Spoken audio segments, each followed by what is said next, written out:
Ration বন্টন দুর্নীতির পরতে পরতে রহস্য। বুধবার এই দুর্নীতি মামলায় ইডির হাতে গ্রেপ্তার হয়েছেন শঙ্কর আঢ্য ঘনিষ্ঠ ব্যবসায়ী বিশ্বজিৎ দাস। এ নিয়ে রেশন দুর্নীতি মামলায় গ্রেপ্তার হলেন মোট 4 জন। মাস কয়েক আগে রেশন বন্টন দুর্নীতি মামলায় গ্রেপ্তার হয়েছিলেন জ্যোতিপ্রিয় ঘনিষ্ঠ ব্যবসায়ী বাকিবুর রহমান।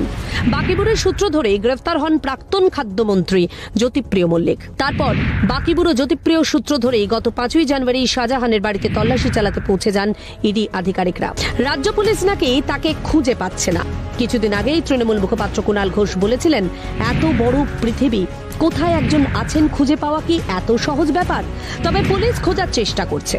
অন্যদিকে গত মাসের 5 তারিখে যাবতীয় প্রতিকূলতার মধ্যেও বনগাঁ পুরসভার প্রাক্তন চেয়ারম্যান শঙ্কর আঢ্যকে গ্রেপ্তার করতে সমর্থ হন ইডি আধিকারিকরা।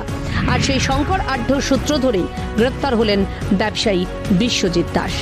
এখানেই প্রশ্ন উঠছে যে রেশন বন্টন দুর্নীতি মামলায় যদি রাজ্যের প্রাক্তন মন্ত্রী গ্রেপ্তার হতে পারেন, তাহলে শাহজাহান নয় কেন? রেশন বন্টন দুর্নীতি মামলায় শাহজাহানকে একাধিকবার তলব করা হলেও সে ইডির জিজ্ঞাসাবাদের মুখোমুখি হয়নি। উল্টে গ্রেপ্তারি থেকে বাঁচতে রক্ষা কবচ নেওয়ার জন্য আদালতের দ্বারস্থ হয়েছেন এই পলাতক তৃণমূল নেতা। রেশন বন্টন দুর্নীতি মামলায় কান ধরা পড়েছে। এই দুর্নীতির মাথা কবে ধরা পড়বে? প্রশ্ন রাজ্যবাসীর। ক্যালকাটা নিউজ।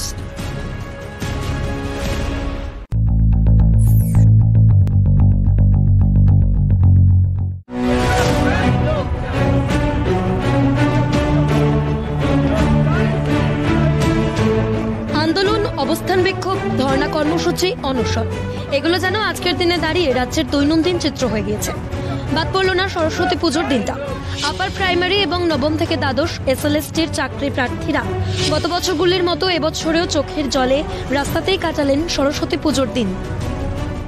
ভেবেছিলাম 3 বছর তো সরস্বতী পুজো রাস্তায় কাটলো, এই বছর তো মায়ের পুজো স্কুলে গিয়ে করতে পারবো। তবু দেখুন, এখনো পর্যন্ত আমাদের সেই নিয়োগ অধরা। কর্তৃকে কিন্তু আমাদের কোনো বাধা নেই, অথচ মাননীয় মুখ্যমন্ত্রী উনি চাইলেই আমাদের নিয়োগটা হয়ে যেতে পারে। 1067 দিন অবস্থান বিক্ষোভ। গান্ধী মূর্তির পাদদেশে এসএলএসটি 2016 চাকরি প্রার্থীরা নবম থেকে দ্বাদশ শ্রেণীর যারা চাকরি প্রার্থী রয়েছেন তারা কিন্তু এখনো রয়েছেন এখানে। আজ সরস্বতী পুজো, তাদের আজ কোথায় থাকার কথা আর কোথায় রয়েছেন তারা? এবছর তারা আর সরস্বতী পুজো করেননি। মন তাদের ভালো নেই। যোগ্যদের এত বঞ্চনা আর সহ্য হচ্ছে না। যে চোখের জলেই নিয়োগের দাবি জানালেন নবম থেকে দ্বাদশ এসএলএসটির চাকরি প্রার্থীরা। বলার কোনো ভাষা নেই, কারণ এইটা হচ্ছে আমাদের 4র্থতম সরস্বতী পুজো, যেটা আমরা এখনো রাস্তায় রয়েছি। সেই সল্টলেক থেকে শুরু হয়েছে এখনো পর্যন্ত। এর আগে বহু মিটিং হয়েছে, বহু আলোচনা হয়েছে, বারবার আশ্বাস দিয়েছে যে আমাদের নিয়োগটা হবে, 9 to 12 নিয়োগটা হবে। সদর্থক আশ্বাস পেয়েছি। ভেবেছিলাম 3 বছর তো সরস্বতী পুজো রাস্তায় কাটলো, এই বছরও তো মায়ের পুজো স্কুলে গিয়ে করতে পারবো। তবু দেখুন, বেশ কয়েকবার মিটিং হয়েছে, দফায় দফায় মিটিং, কিন্তু যার নিটফল একটা বড় শূন্য। এই কারণে আমরা এইটা নিয়ে 4র্থবার এই সরস্বতী পুজো করছি এখানে। এবার পুজো করিনি আমরা, মনটা আমাদের ভীষণ খারাপ যে এতবার প্রতিশ্রুতি কই, তার ফলাফল কই, কোথায়?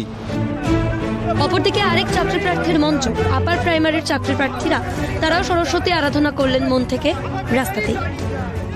যে সমস্ত চাকরি প্রার্থীদের আজ স্কুলে থাকার কথা এবং আজ স্কুলে থেকেই সরস্বতী পুজোতেই নিজেদের হাতে আরাধনা করার কথা, তারা আজ কোথায় রয়েছেন? তারা আজ রয়েছেন এই শহীদ মিনারে খোলা আকাশের নিচে। মাননীয়ার কাছে আবারও জানালেন নিয়োগের আবেদন। বিচার ব্যবস্থার প্রতিও ক্ষোভ উগরে দিলেন আপার প্রাইমারি চাকরি প্রার্থীরা। আজকে আমরা 10 বছর ধরে এই নিয়োগ প্রক্রিয়া চলছে আমাদের, তো আমরা এখনো এই রাজপথে ধর্ণার মধ্যে বসে আছি। কোথাও দেখা যাচ্ছে এই বিচার ব্যবস্থা আমাদেরকে পিছিয়ে দিচ্ছে, কোথাও মনে হচ্ছে আজকে আমরা বলতে বাধ্য হচ্ছি যে এরাই কালো কোটের নিচে বসে, কালো কোটের তলায় এরা রাজনীতি করছে এবং সেই রাজনীতির শিকার আমরা হচ্ছি। কারোর ভালো লাগে 10 বছর আমাদের থেকে মানে জীবন যৌবন সবকিছু অতিক্রান্ত। তো আজকে তো স্কুলে পুজো করার কথা ছিল আমাদের, 3 মাস হয়ে গেছে আমরা কাউন্সিলিং করেছি। তো অতি দ্রুত এই কেস মিটিয়ে আমাদের জয়েনিং দিক এবং ধাপে ধাপে কাউন্সিলিং সম্পন্ন করুক, এটাই মাননীয়ার কাছে আমরা আবেদন জানাই। প্রত্যেকে যারা আপার প্রাইমারি যোগ্য প্রার্থী আছেন তারা প্রত্যেকেই আগামী বছর স্কুলে গিয়ে সুন্দরভাবে মা সরস্বতীর আরাধনা করুন এবং আমরা চাই মানে ধাপে ধাপে যাতে প্রত্যেকটা কাউন্সিলিং হয়ে এই নিয়োগ প্রক্রিয়া যাতে সম্পন্ন হয়। চাকরি প্রার্থীরা কাতর অনুরোধ জানাচ্ছেন যে কবে তারা জয়েনিং করবেন এই দিনের জন্য। তারা জানাচ্ছেন দিনের পর দিন এই চোখের জল আর তা নিতে পাচ্ছেন না। তাই আগামী বছর এই দিনটা যাতে তারা নিজেদের স্কুলে বসে সরস্বতীর আরাধনা করতে পারে, সেই জন্য যাতে নিজেদের যোগ্য চাকরি প্রার্থী হয়ে সেই দিনটার জন্য অপেক্ষা করছে। কবে তাদের সেই দিনটা আসবে, সেই সুখের দিন আসবে যেদিন তারা নতুন স্কুলে জয়েন করবে। ক্যামেরায় গোপাল তপাতারের সাথে দীপাঞ্জনা সাউ দত্ত, ক্যালকাটা নিউজ, কলকাতা।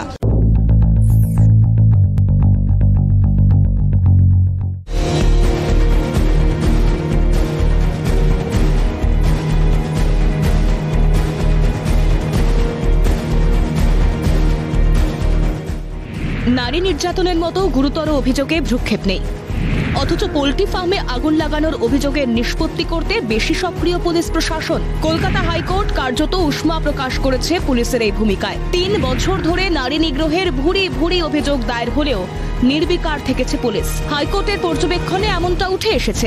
বিরোধীরা বলছে গত 3 বছর প্রশাসন নারী নিগ্রহে অভিযুক্তদের বিরুদ্ধে ব্যবস্থা নিলে এখন আগুন জ্বলত না সন্দেশখালীতে, আর 144 ধারা জারি করার প্রয়োজনীয়তাও আসতো না।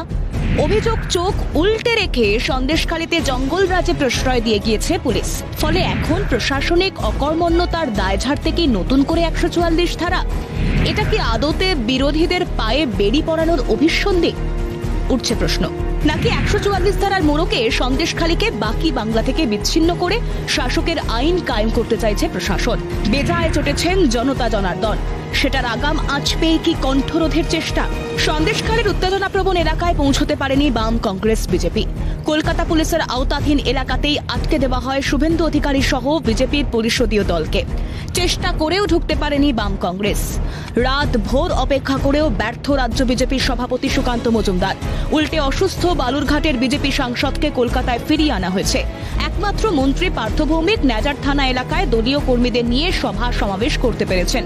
সন্দেশখালীর উত্তেজনাপ্রবণ এলাকা থেকে ন্যাজার থানার কালীনগরের দূরত্ব বেশ, কিন্তু শাসকের সভার আজ কি এসে পৌঁছবে না সন্দেশখালীর অন্দরে?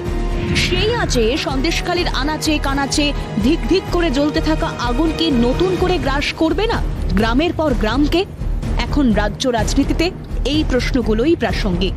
সন্দেশখালীর স্থানীয়রা বলছেন, প্রশ্ন তুলছেন, 144 ধারা নতুন করে জারি আমাদের পাড়ায়। আমরা আন্দোলন করছি বলেই কি আমাদের পাড়ায় 144 ধারা প্রয়োগ? অভিযোগ, প্রশাসন আমাদের আন্দোলনকে ভেঙে দিতে 144 ধারা প্রয়োগ করেছে। এতে আমাদের উপর অত্যাচার আরো বাড়লো। আমরা বাইরে বেরোতে পারছি না, পুরুষরা বাড়িতে থাকতে পারছে না, আমরা দিন আনি দিন খাই। এখন আমাদের না খাইয়ে মেরে দিতে চাইছে। অর্থাৎ 144 ধারা জুজু দেখিয়ে সন্দেশখালীর প্রতিবাদীদের কি হাতে মারার সঙ্গে ভাতেও মারতে চাইছে প্রশাসন?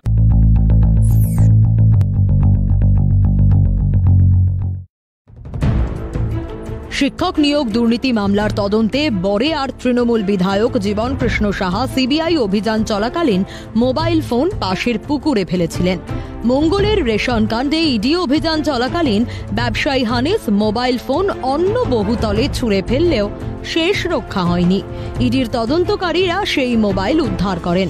কি গল্প লুকিয়ে ওই মোবাইলে খতিয়ে দেখবেন কেন্দ্রীয় তদন্তকারী সংস্থারা। মঙ্গলবার রেশন দুর্নীতি কাণ্ডে ইডি অভিযানের সঙ্গে মুম্বাই যোগ উঠে এসেছে। রাজনীতিবিদ, ব্যবসায়ী ছাড়াও আর কারা ইডির নজরে? এই প্রশ্নের উত্তর ঘিরে চর্চা তুঙ্গে। সূত্রের খবর, বাণিজ্য নগরীর এক বেসরকারি ব্যাংকের শেয়ার ট্রেডিং অংশের এক ফান্ড ম্যানেজারকে ইডি গ্রেপ্তার করেছে। তাকে জেরা করে জানা গিয়েছে বিকেল 3টের পর কম্পালসিভ ফান্ড কেনা বেচা চলত, যাকে হাই ভ্যালু করে রাখা হতো। কলকাতার এক প্রভাবশালী সংস্থা কম মানের শেয়ার কিনে বিক্রি করত। শ্রীঘরে থাকা সেই ম্যানেজার এবং তার আত্মীয়ের ফান্ডে অন্তত 56 কোটি টাকা অনুপ্রবেশ হয়েছিল। সেই সূত্রে লেকটাউন, বাঙুর এবং চিনার পার্কে লুকিয়ে আছেন বড় মাপের শেয়ার ট্রেডার, মনে করছেন কেন্দ্রীয় সংস্থার তদন্তকারীরা। ঘটনাচক্রে মঙ্গলবার শঙ্কর আঢ্য ঘনিষ্ঠ ব্যবসায়ী বিশ্বজিৎ দাস সহ সুনীল কায়ান, হানিস তসরিমার বাড়িতেও তল্লাশি অভিযান চলেছে। কেন এই তল্লাশি অভিযান? সূত্রের খবর, রাজনৈতিক ব্যক্তিত্ব কিংবা প্রভাবশালীরা চার্টার্ড অ্যাকাউন্টেন্টের মাধ্যমে ভুয়ো কোম্পানি খুলতেন। দুটি পদ্ধতি, রফতানি পণ্যের দাম বাড়িয়ে আর ড্রয়িং ডিজাইন ডাউনলোডের মাধ্যমে তাদের কালো টাকা বিদেশে পাঠান অভিযুক্তরা। এভাবে অর্থ পাচারের পরেই ঝাঁপ বন্ধ হয়ে যেত সংস্থার। এই জোড়া পদ্ধতি অবলম্বন করে অর্থ পাচার প্রসঙ্গে প্রাক্তন পুলিশ কর্তা অরিন্দম আচার্য বলছেন, কর ফাঁকির দেশ ভারত। রাজনৈতিক নেতাদের কালো টাকা সাদা করার পিছনের মূল মাথা চার্টার্ড অ্যাকাউন্টেন্টরা। আর কি বললেন তিনি?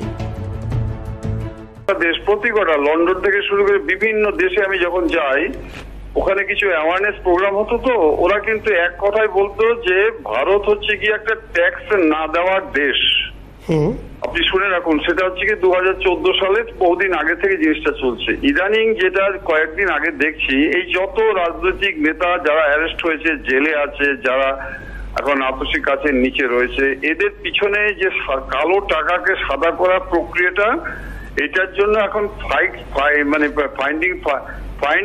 ফাইন্ডিং কমিটি করার দরকার নেই। এটা হচ্ছে গিয়ে সাধারণ মানুষ জানি, আমরাও জানি যে এটা হচ্ছে গিয়ে পিছনে মেইন যারা রয়েছে তারা হচ্ছে গিয়ে লেখাপড়া শেখেনি কিছুই। আপনি দেখবেন না রাম শাম যদু মধ্যে, যেমন সে সন্দেশকালীর যে এরা কি করে জানলো কোটি কোটি টাকা, এরা হচ্ছে গিয়ে পিছনে রাজনৈতিক নেতাদের কিছু লিঙ্ক রয়েছে, তারা চার্টার্ড অ্যাকাউন্টেন্টের মাধ্যমে কালো টাকাকে কি করে সাদা করে সেটার অভিপ্রায়। এবার আপনাকে বলি, বিদেশে যে টাকার ব্যাপারটা, সেটা প্রথমে আপনি জানেন যে ফেরা ছিল, সেটা অনেক মডিফাই হয়ে ফেমা হয়েছে। এই ফেমাতে এখন আমি যেটা জানি, ফেমা ছাড়াও আরো একটা হচ্ছে কি, বিদেশে ভারতীয় অর্থ যদি কেউ গিয়ে লগ্নি করে কোনো বাড়িঘর করে কিছু করে, তাহলে সেটা হচ্ছে কি কফি পোষা বলে একটা অ্যাক্ট করেছে। এভাবে জোড়া পদ্ধতিতে অর্থ পাচার পদ্ধতি ইডির আতশ কাচের তলায়। রেশন দুর্নীতি কাণ্ডের জট ছাড়াতে মরিয়া কেন্দ্রীয় তদন্তকারী সংস্থা। অর্থনীতিবিদ মহানন্দা কাঞ্জিলালের দাবি, বাংলায় দুর্নীতি এখন শুধু রাজনৈতিক স্তরে সীমাবদ্ধ নয়, আর্থিক পরিসরেও দুর্নীতি ছড়িয়েছে। সাধারণ মানুষের অর্থ বিদেশে পাচারের চেষ্টা হয়েছে, আর এই কাজে যারা সাহায্য করেছে তারাও সমান দোষে দোষী। পলিটিক্যাল লেভেলে নয়, ফিনান্সিয়াল লেভেলে পৌঁছে গেছে। অর্থাৎ কিছু মানুষ, তারা সাধারণ, এই টাকাগুলো তো সব সাধারণ মানুষের টাকা, সেগুলো তারা কোনো কারণে দিয়েছে, সেটা চাকরির জন্য হোক বা অন্য কোনো কারণে। সেই বিশাল অঙ্কের টাকা যারা কালেকশন করেছে, তারা সেগুলোকে এদেশে যদি রাখে তাহলে তো অবশ্যই সেটা ধরা পড়ার একটা ভয়। সেজন্য মানি লন্ডারিং যেটাকে বলা হয়, তারা বিদেশে টাকাগুলো পাচার করার চেষ্টা করেছে এবং নানাভাবে সেখানেও বহু মানুষ যুক্ত এগুলোর সঙ্গে, কাজে সমান অপরাধ। এবং বিদেশে যে জায়গায় এগুলোকে, কালো টাকাগুলোকে জমা রাখা যায় বা সেগুলোকে হোয়াইট করা যায়, সেই অ্যাভিনিউজ গুলো এরা এত ভাবে কাজে লাগিয়েছে। এটা সত্যি পশ্চিমবঙ্গবাসীর কাছে একটা দুর্ভাগ্যের বিষয় যে টাকা, সাধারণ গরিব মানুষের টাকা, মধ্যবিত্ত মানুষের টাকা, এগুলো তো পলিটিক্যাল লিডারদের নিজস্ব টাকা নয়। তারা এগুলোকে নিয়ে এইভাবে কাজ করেছে এবং এদের বহু মিডলম্যান আছে যারা এগুলোকে হেল্প করেছে। বিশেষজ্ঞদের দাবি, সাধারণ মানুষের অর্থ ছলে বলে কৌশলে ঘনিষ্ঠ ব্যবসায়ীদের মাধ্যমে বিদেশে পাঠিয়েছেন রাজনৈতিক ব্যক্তিত্বরা। এতে আখেরে ক্ষতি হয়েছে বাংলার, এমনটাই মত ওয়াকিবহাল মহলের। সত্যজিৎ মুখোপাধ্যায়ের রিপোর্ট, ক্যালকাটা নিউজ।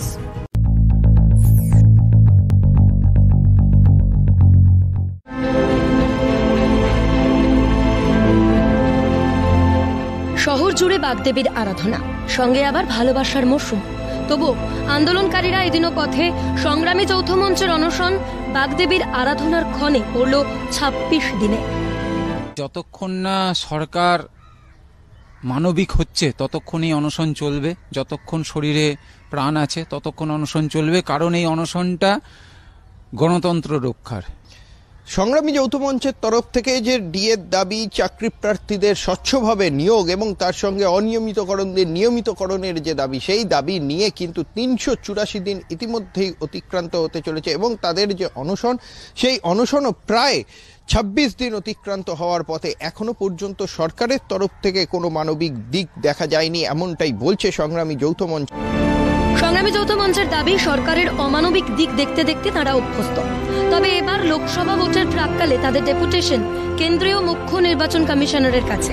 কারণ সরকারি কর্মীদের পোলিং এজেন্ট হিসেবে কাজ করতে হয় নির্বাচনের সময়, আর রাজ্য সরকারি কর্মী হয়ে তারা জানেন কত দুধে কত জল মেশে নির্বাচনের কাউন্টিংয়ে।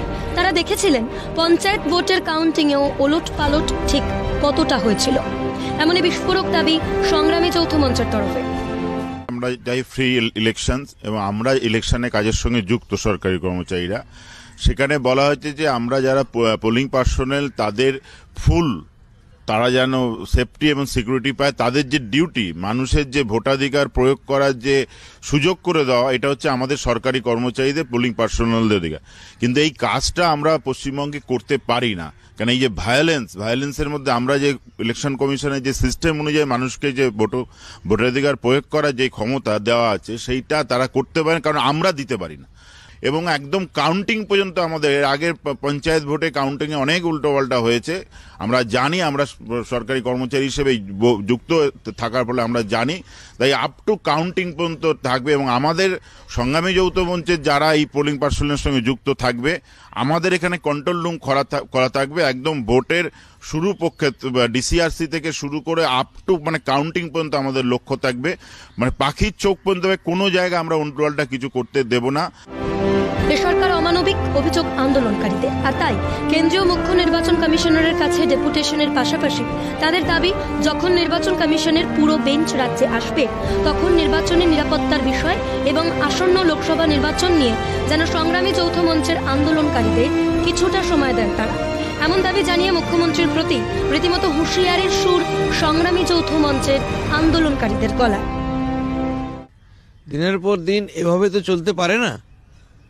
তাও মানবিক রূপের ভেগধারী মাননীয়া যে তার কর্মচারী এবং পরীক্ষা চাকরি প্রার্থীদের যেভাবে রাস্তায় বসিয়ে রেখেছেন, এটা অত্যন্ত নির্লজ্জতার পরিচয় আমি বলবো। জনমুখী প্রকল্পের নামে ওনার ভাওতা চলছে, সেগুলোর মুখোশ আস্তে আস্তে খুলে যাচ্ছে এবং সংগ্রামী যৌথ মঞ্চ একটা একটা করে সব মুখোশগুলো খুলেই ছাড়বে। যতক্ষণ না ছাড়বে ততক্ষণ এই আন্দোলন চলবে। সাধারণ মানুষ ভোটাধিকার প্রয়োগ করতে পারে সেই দাবিও কিন্তু তাদের তরফ থেকে জানানো হবে, এমনটাই কিন্তু স্পষ্ট বার্তা সংগ্রামী যৌথ মঞ্চের আন্দোলনকারীদের। ক্যামেরায় লিশান লোদের সঙ্গে ইন্দ্রনীল ঘোষের রিপোর্ট, ক্যালকাটা নিউজ।